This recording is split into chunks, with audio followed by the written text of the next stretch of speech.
Assalamualaikum warahmatullahi wabarakatuh. Kami dari kelompok 7 akan membahas materi mengenai perilaku hewan.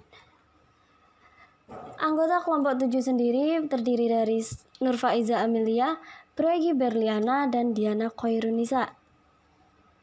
Pembahasan materi yang akan dibahas kali ini yakni meliputi yang pertama, pengertian hewan, kedua, teori asal-usul hewan, ketiga, perilaku hewan berdasarkan sains dan Al-Quran, dan yang terakhir yakni terbentuknya koloni.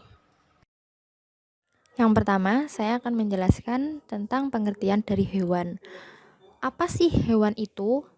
Menurut pendapat dari beberapa ahli, yang pertama, menurut biologi online, hewan adalah salah satu organisme multiseluler eukariotik dari kerajaan biologis Animalia yang umumnya dicirikan sebagai heterotrofik, dapat berpindah tempat, memiliki organ sensorik khusus, tidak memiliki dinding sel, dan tubuh dari blastula selama perkembangan embrio.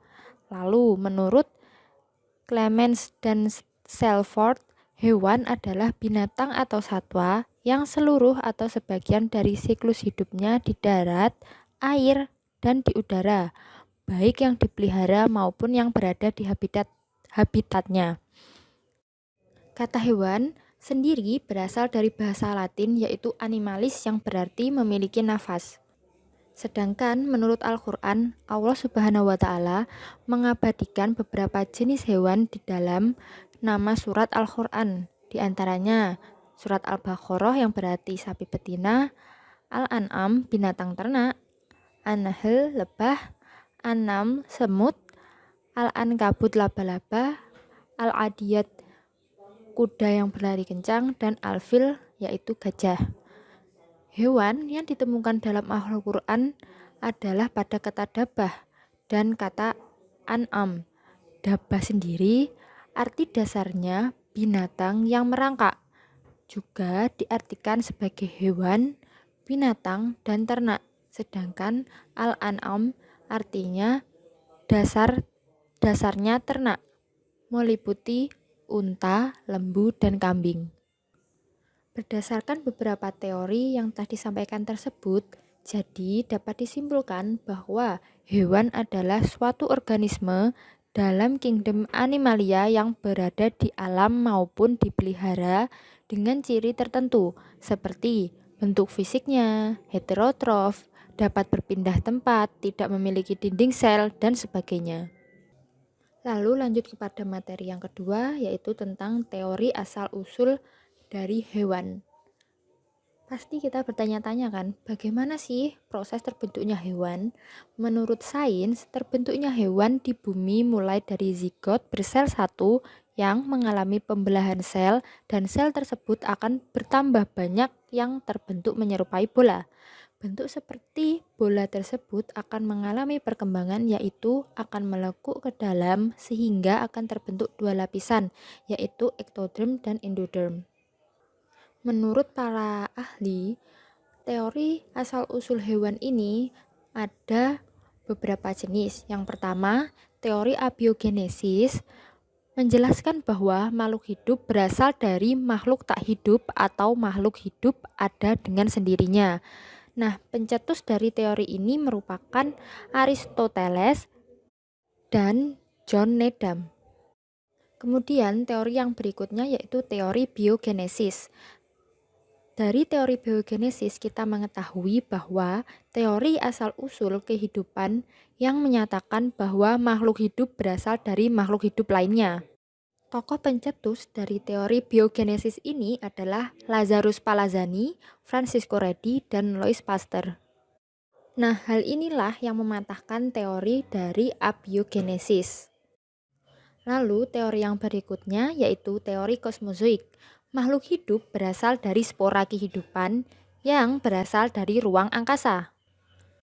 Menurut teori ini, menunjukkan bahwa batu meteor maupun komet yang jatuh ke bumi mengandung banyak molekul-molekul organik yang nanti akan menjadi benih kehidupan. Kemudian yang keempat, yaitu penciptaan atau special creation. Makhluk hidup diciptakan oleh Tuhan seperti apa adanya. Dalam pandangan Islam disebutkan bahwa semua hewan diciptakan dari air sebagaimana yang telah difirmankan oleh Allah dalam surat An-Nur. Kemudian teori yang terakhir yaitu teori evolusi Darwin, menyebutkan bahwa makhluk hidup di muka bumi tercipta sebagai akibat dari peristiwa kebetulan dan muncul dengan sendirinya dari kondisi alamiah. Yang selanjutnya yakni membahas tentang perilaku hewan berdasarkan sains dan Al-Quran. Menurut sains, entologi merupakan cabang biologi yang mengkaji perilaku hewan, kaitannya dengan interaksi hewan-hewan tersebut pada lingkungan alaminya. Berdasarkan sains, perilaku juga digolongkan sebagai reaksi terhadap stimulus yang datang dari luar, di antaranya adalah perilaku spontan dan reaktif, kapasitas potensi organ sensir, sensitivitas, diskriminasi, dan lokalisasi. Sedangkan untuk menurut Al-Quran yakni dalam Al-Quran ditemukan dalam term da'ba dan Al-An'am. Kata da'ba atau dawab memiliki beberapa makna, diantaranya yaitu ditunjukkan kepada khusus hewan, ditunjukkan kepada hewan dan manusia, dan ditunjukkan hewan, manusia, dan jin. Sedangkan kata Al-An'am berarti harta benda yang digemblangkan. Perilaku didefinisikan sebagai aksi atau tindakan yang dapat mengubah pola hubungan atau interaksi antara suatu organisme dengan lingkungannya. Adab atau adabib ialah berjalan secara pelan, merangkak, atau merayap. Kata dabbah digunakan untuk setiap hewan dan biasanya untuk sejenis serangga.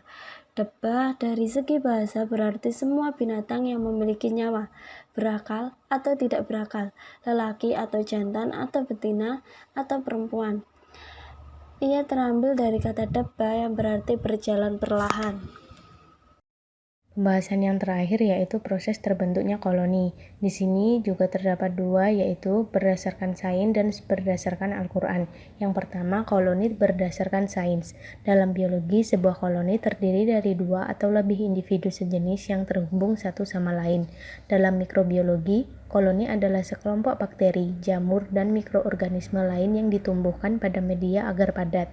Hewan yang berkoloni adalah hewan yang hidup dalam suatu kelompok dan hidup bersama.